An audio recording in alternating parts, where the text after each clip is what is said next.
You are getting ready to move on to week 8 in fantasy football, and there's some running back names that you need to know who are currently on your waiver wire. And week 8 is the pivotal point of your season. Either you're a great team and you continue to be great, or you have to fight back, and these guys can help you do that. And we'll start with the Bills rookie running back Ray Davis, their 4th round pick, who you'll remember back in week 6 on Monday Night Football, he had a nice game, and he should have been added on most teams and rosters, but here's the thing, he wasn't, because he's still available as I'm looking right now in 74% of leagues. Now, a big reason for this, as I pull up the player profiler team page here, is because James Cook started practicing heading into week 7. It looked like he was going to play, and he definitely did play, so more people were reluctant to pick up Ray Davis, or they ended up just dropping it, which was a massive mistake, and let me explain why. Well, Ray Davis ended up entering week 7 with a calf injury, and I saw a lot of people start to drop, including in multiple leagues that I'm in. Ray Davis, who was questionable then, right? He ends up having this calf injury midweek. James Cook's now healthy. It looks like Ray Davis's era was just 1 week of the season for 2024. And I can get that logic and understanding, but a questionable tag with a calf injury midweek that didn't seem serious doesn't mean that this dude's season is over, and let alone his status just to play in week 7, and that's exactly what happened. He suited up and played in week 7. And despite being limited by that calf injury, you can see right here, according to player profiler's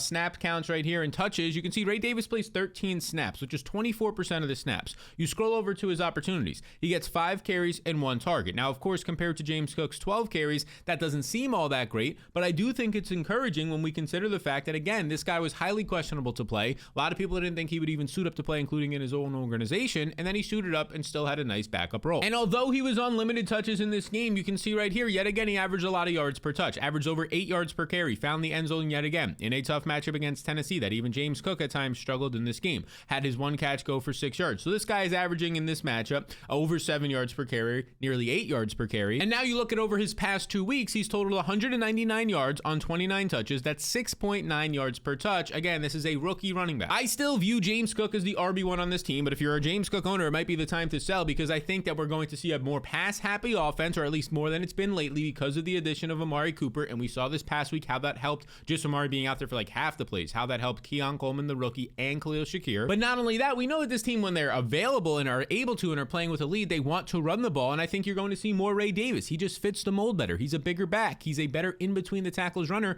than James Cook, who does give you that burst. Again, Ray Davis is not becoming the RB1 on this team, but this backfield might shift to a 60-40 split, where Ray Davis is seeing 40-50% of the snaps some weeks. Think Tyler Algier or Bijan Robinson. Some weeks you get Ray Davis seeing more carries than James Cook. And of course, there's always the chance that James Cook does miss time again, that James Cook re-injures his current injury that he has. And we already have a sample of what happens when James Cook misses time. There's no question of if it's going to be Ray Davis or Ty Johnson. No, last time out there, Ray Davis in week 6 plays 60% of the snaps. In that game, he goes out there and he sees the far majority of the touches. Just how many? He sees 23 of 27 backfield opportunities compared to Ty Johnson. So I believe that Ray Davis is one of probably the top 3 or 4 priority ads on the waiver wire this week. Now, this next guy is not an ad, but we have to talk about Trey Sermon, because why are people still rostering Trey Sermon? No. Like, really, why is Trey Sermon right now being rostered 30-40% in some leagues more than his own backup running back, or really the running back ahead of him, and Tyler Goodson? Because, gang, do we actually watch the games? Do we see what's happening here with Jonathan Taylor out these last 2 weeks? That Trey Sermon, and I'm not trying to rag on the guy, is basically a fullback. Like, if we're talking speed, if we're talking lateral quickness, if we're talking his vision,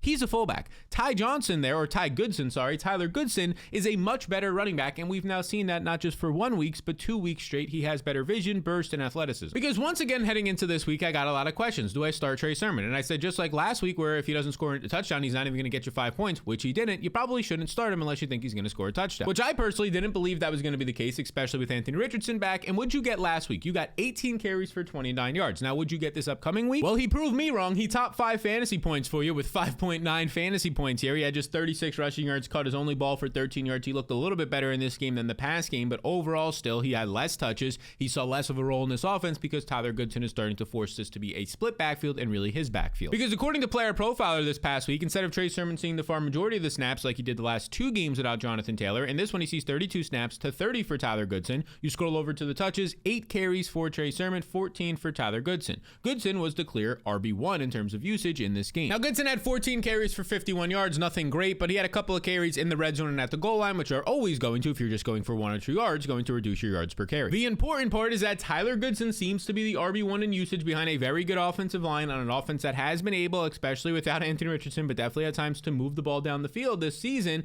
And if Jonathan Taylor remains out, well, then I think Tyler Goodson's the guy you want, who's available in over 85% of fantasy leagues, and not Trey Sermon. You can drop Trey Sermon. And speaking of Jonathan Taylor being out, a lot of people will think that he's an automatic player to return this week, and he might be. He's missed 3 weeks, but he's dealing with a high ankle sprain. He said it himself. It wasn't wasn't me, it was him. You could see it right here. Jonathan Taylor, I'm practicing. I still got to do some work. This was as of last week. The dude hasn't practiced now in 3 weeks. I know how high ankles usually are, so he's alluding that he has a high ankle sprain. 4 to 6 weeks. But man, like, there's no way I'm not going to be out there. You can see I never like to throw that IR word around. So again, this is hopeful that he can return by next week, but this is a guy who has not practiced in 3 weeks. A high ankle is 4 to 6 weeks, and he's only missed 3 so far. And look, the matchup next week is going to be juicy against Houston, who just gave up over 20 fantasy points, who just gave up 92 total yards and a touchdown on 17 touches to Josh Jacobs. And by the way, this was his first ever receiving touchdown of his career, not the season, of his career, which is insane. So the matchup will be nice next week, even if it is Anthony Richardson for Tyler Goodson. And here's the thing about Jonathan Taylor. Even if he was to return, this is still an ankle injury that is a concern. This is a guy who had an ankle injury in 2020, right? He had that rookie season ankle injury. He comes back in 2022. He has the ankle injury that keeps him out a couple of weeks. They said it wasn't going to be a high ankle. They said it's not that big of a deal. He misses a couple weeks though, and later on in the season, he suffers the high ankle sprain that ultimately ends his season. So this is a guy who's had 3 ankle sprains, 1 re-injury, 1 high ankle, all to the same ankle, by the way, in his career. I'd be a little bit concerned if I'm a Jonathan Taylor fantasy manager. And that's exactly why whoever is legit backup running back, not Trey Sermon, a guy who gets 8 to 10 to 12 carries and does nothing with them, a guy in Tyler Goodson who actually has breakaway explosive run ability. That's why he's somebody who I think becomes a priority at least right now in the season, because look, I thought he was only going to be available on like 30 or 40% of waiver wires.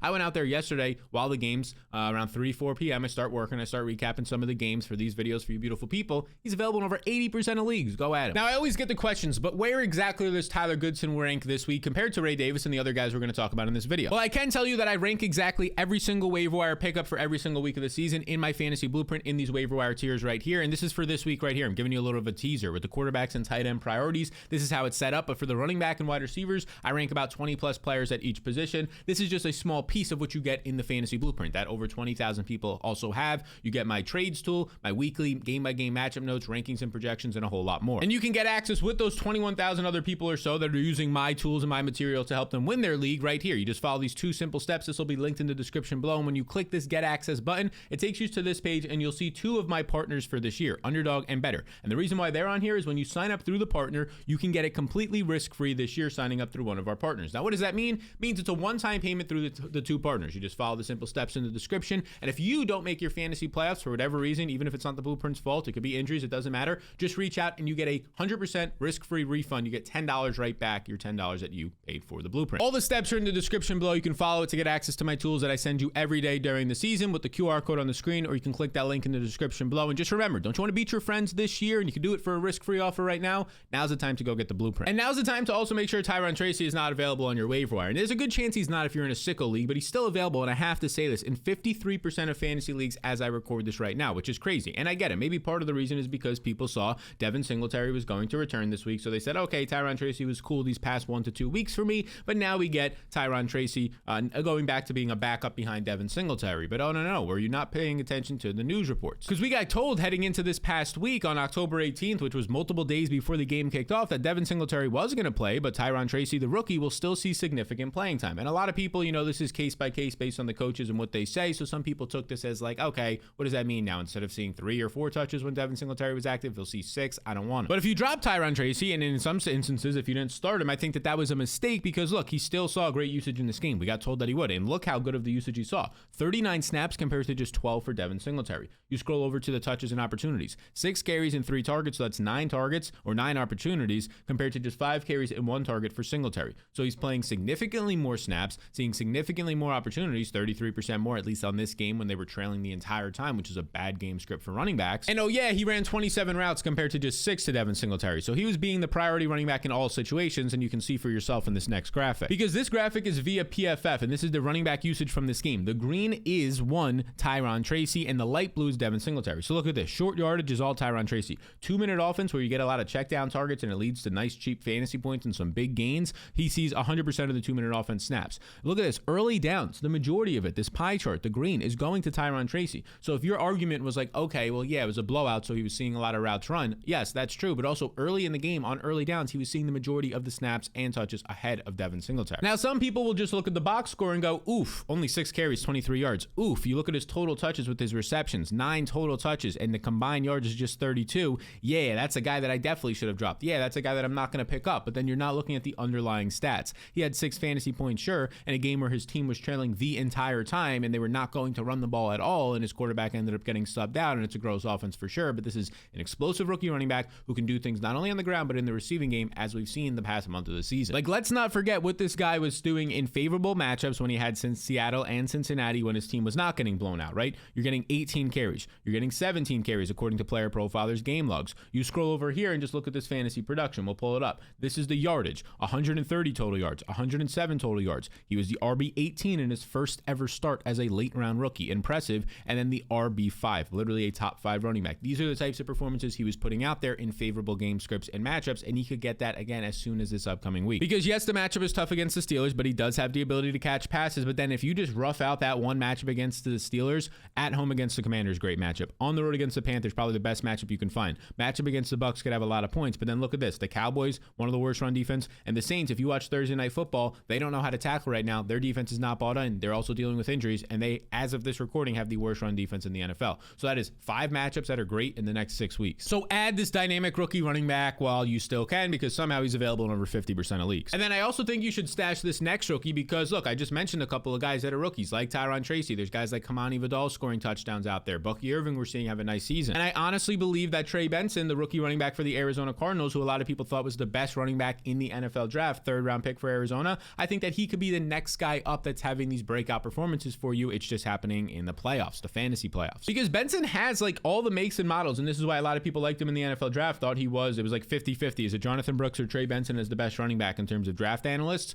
4.39 speed, so elite speed. It gets even better when you see that he's not like 205 or 200 pounds flat. He's 216 pounds. So great size, great speed. The ability is there. The vision is there. The power is there. This is a guy who in 2022 set the college football record for broken tackles in a season. He beat that record out by guys like Kenneth Walker, who used to have it, David Montgomery. That's the type of status that he's in, the degree of player he is next to. Now, when the NFL draft came and when he didn't land in the best situation, because he landed on a team that had a reliable veteran in James Conner, who the last 2 seasons for Arizona has been one of the best. You could definitely say a top 12, maybe even a top 10 running back in the NFL. He's just been reliable as a pass catcher, even on a bad offense, definitely between the tackles, he's been good. But Arizona is now 2-4 as of this recording. Monday Night Football has not yet happened. If this is a team that falls to 3-6 the next few weeks, 2-5, so 2-6, well, you might start to see them looking towards some of their younger talent. And even if they weren't to fall off the cliff a little bit, well, James Conner is 29 years old, 29 and a half years old. This is a guy who's missed on average in his career 4 games per season. I'm not just saying 4 games total. No, on average 3.9 games missed per season in his career,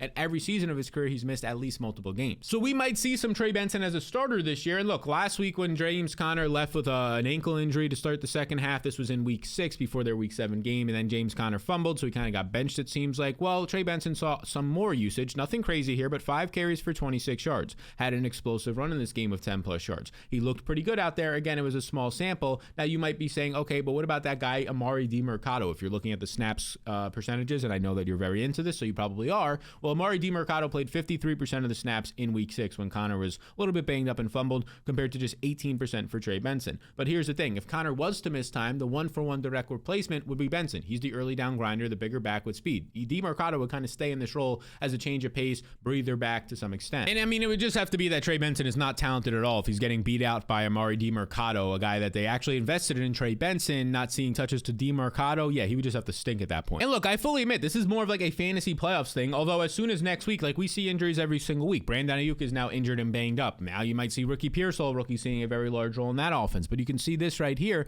like at least in the fantasy postseason where there's a lot more time for James Conner to either miss time or lose that job if they turn to the younger player on a bad team. He would face the Panthers, bottom 5 run defense, and the Rams, bottom 5 run defense in the fantasy postseason. So this is a guy that you should be stashing. You shouldn't be stashing a backup quarterback. No, you shouldn't be stashing a backup tight end. I don't care how good he is. If he's that good, go ahead and trade him away. You should be stashing guys like this who can actually win you weeks and your fantasy postseason. And another guy who kind of fits that bill is Kendre Miller, because I think it's time we start taking Kendre Miller seriously. And for the people who are saying like Tyron Tracy's not available in my league, I get that, but Kendre Miller is currently available in 96% of fantasy leagues. And Miller is the Saints' second-year running back. He's a running back who's been on IR for most of the season, and this is a guy that's just dealt with a lot of injuries, a lot of hamstring injuries, which of course there could be re-injuries to that, but at least in week 7 he was able to make his debut on Thursday Night Football. And according to Fantasy Life, as you can see right here, he had a pretty decent role. He ends up playing 30% of the snaps, seeing 33% of the rush attempts. And I know this game was a bit of a blowout, but in that game you ended up getting some nice usage out of Kendre Miller. Overall, just like Tyron Tracy, the fantasy points weren't there, but I'm more concerned about the usage in his first game in a tougher matchup against Denver.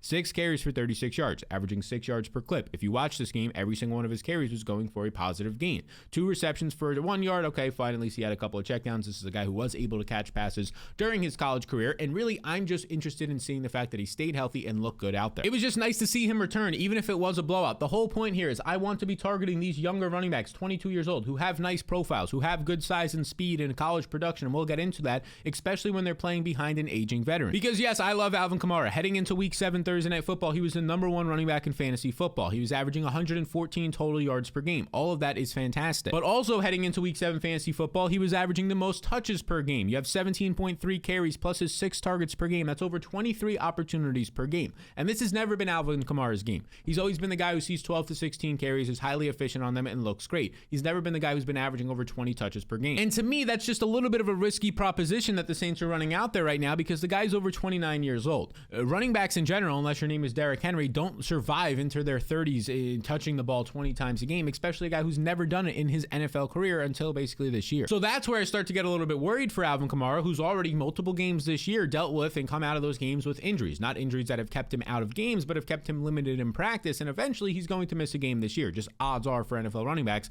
especially those with his workload at his age. And that's where I start to get a little bit interested in Kendre Miller, who's 215 pounds, who could be the red zone back, who was clearly used ahead of Jamal Williams this past week. He doesn't have his overall speed you can see here in terms of a player profile or athletic score because he was injured for the NFL Combine. Again, injuries are a part of this guy's track record. We're not going to hide that. But in college, his final season, 1,400 rushing yards. Also was a player who was able to catch passes, 16 catches while he was splitting a backfield, 116 rushing yards. So this guy went for over 1,500 total yards his final year of college and then dealt with a lot of injuries his rookie year. But when he was actually out there as a rookie, he did average 5.4 yards per touch. So if it's not your thing, fine to be stashing these explosive running backs. But all I'm saying is, like, why are you rostering like wide receiver 5s? Like, why are you rostering these guys who are never going to make your starting lineup? Pick up these other running backs who might if they're just one injury away. And before we get into this next rookie who is very close, literally one injury away from being a top 20 to top 10 running back in fantasy football, 64% of you are not subscribed to this YouTube channel. You know it. You know it if you're an OG here. We've made it to the part where it's a gentleman's agreement. You made it this far. You find the video helpful, interesting, engaging, entertaining, whatever it might be.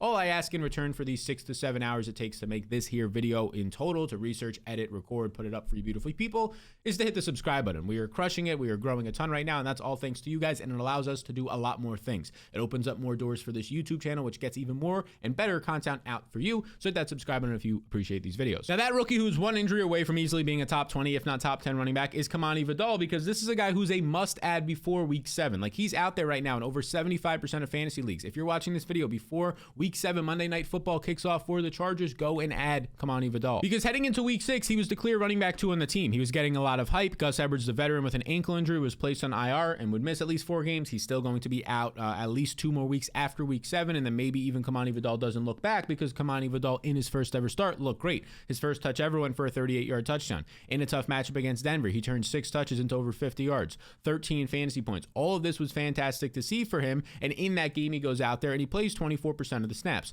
Now only 11% of the rush attempts, and again, this is a young rookie. We're not going to expect him in his first ever start, a late round rookie, to just automatically have all the trust of a coach, especially one in Jim Harbaugh. But that's not what this video is all about. At least that's not what this part is about for Kamani Vidal. It's about identifying the fact that he looked great, he looked explosive, and he had significant usage for his first ever start. Of course, we know J.K. Dobbins is still the running back 1 on this team. We literally just saw last week J.K. Dobbins see 27 total touches, 25 carries. I will admit, though, he wasn't effective or efficient on those. He has not been nearly as explosive, dynamic, or good of a runner as he was in week 1 and week 2. He's kind of regressed a little bit since then, which maybe starts to open the door even more for the younger, more explosive running back who is not coming off of multiple serious injuries. The running back who has nice size at 216 pounds, has 4.46 speed, so that's solid as well. And then you pull up his college stats, and all this guy ever did in college was produce. Over 1,100 rushing yards, over 1,600 rushing yards in last season, led every single player in college football. Yes, he did it at Troy, but he still was able to do it. And this is the guy who put up 200 receiving yards last year. Like, he had 1,900 total yards last season, number 2 in all of college football, but the most rushing yards, and he's now getting serious usage in the NFL. And maybe the most important part of this is his ability to actually pass protect on third downs, which is getting him on the field more. Again, we're just one injury away from J.K. Dobbins. And again, this is being recorded before Monday Night Football. If Dobbins goes down on Monday Night Football, Kamani Vidal is the number 1 waiver out of the entire season. So why not just pick him up now before a potential injury to Dobbins happens, or before Kamani Vidal's role grows? Because at one point this season, Gus Edwards was in a 50-50 timeshare for the first month of the season with J.K. Dobbins. If you put Kamani Vidal in that timeshare, he's going to be way more productive than Gus Edwards' 2.5 yards per carry. And that's where J.K. Dobbins fantasy managers will start to get worried. I think Dobbins is a sell high, and we'll see what he does in a beneficial matchup tonight. But moving forward, Kamani Vidal is somebody you want on your roster. He will be an RB1 in a great offense for running backs behind a top 10 offensive line. And I think another running back worth adding, and again, a lot of you will be like, he's not available in my league, but since Jaylen Warren was dealing with a knee injury for the first month of the season, a lot of people dropped him. He's now available in 65%, the far majority of fantasy leagues right now. And we discussed this in week 6 that Najee Harris had a big week, but the snaps were split. And in week 7, the snaps split again, and it was actually Jaylen Warren who saw more snaps in this game. Now, Najee Harris still had 21 carries, but Jaylen Warren had 12 carries and 3 targets. Jaylen Warren saw all the receiving game usage. Jaylen Warren looked pretty good out there, and if you pull up Jaylen Warren right here, you'll see just 7.9 fantasy points. And a matchup that wasn't one of the easiest that you'll find against the Jets, who have been better the last couple weeks against the run, but 14 total touches in this game for about 60 total yards. Look, if this guy found the end zone in this game instead of Najee Harris from the 1 yard line, then or from 10 yards out in that red zone touchdown for Harris, then a lot of people are just saying like, oh, Jaylen Warren needs to be a must-add this week in 65% of leagues, right? But since he didn't find that touchdown, even though the usage was good, the yardage was good, the efficiency as always was good, well, now he's going under the radar. You can see the breakdown right here. Like, again, Najee for the second straight week in another nice matchup was solid. 5 yards per carry is great, but this is a guy now that lost all his receiving game usage this past week because Jaylen Warren was back in that role. Jaylen Warren is looking healthier. And I'll also point out the fact that Cordell Patterson could come back any week from that ankle injury, and he can get involved, which kind of mucks things up in general here. Hurts Najee Harris, definitely hurts Warren as well, but I think it hurts Najee Harris more as an early down back. Another rookie we can briefly touch on is Blake Corum, because this is a guy, the other guys we talked about earlier, I think you should be stashing them ahead of Blake Corum based on their roles right now, but this is a guy who was a 3rd round pick, attached now to Sean McVay, was a great running back in college for 3 seasons at Michigan, had the 1,400-yard year, end of that year banged up his knee, so he came back to college, and he gets 1,100 yards on a season that he started out slow, recovering from that knee injury. And then he entered the NFL draft in the 3rd round, showed great explosiveness and agility at the NFL Combine, and he goes to the Rams attached to McVay, so there was some hype growing. But on the season, really the early parts of the season, he only had 1 usage game of decent usage his first month, and that was in week 2, where he saw 8 carries for 28 yards. All 8 carries and 8 snaps, by the way, were in garbage time of a blowout. So basically, his first 4 to 5 weeks of the season, he was not the running back 1 by any means on the team. That was Kyren Williams. He wasn't even the running back 2. That was Ronnie Rivers. Until we saw before his bye week, the bye was in week 6. In week 5, we saw some nice Blake Corum usage. We saw him actually get snaps in the significant parts of the game, the first half, the first quarter. 5 carries for 25 yards, 1 reception for 8 yards. So he showed that he could be efficient, averaging like 6 yards per touch against the Packers. Again, this is very small things. Like, we know Kyren Williams, who scored twice this past weekend, who continues to have a stronghold on the offense. We know that he's the guy there. And that's made even more obvious when you look at the PFF snap counts from this past week, when Kyren Williams plays 49 snaps and Blake Corum plays 6. But again, it's Blake Corum as the clear running back 2 here. It's not Ronnie Rivers anymore involved in this offense. It's only Blake Corum. He's the clear running back 2.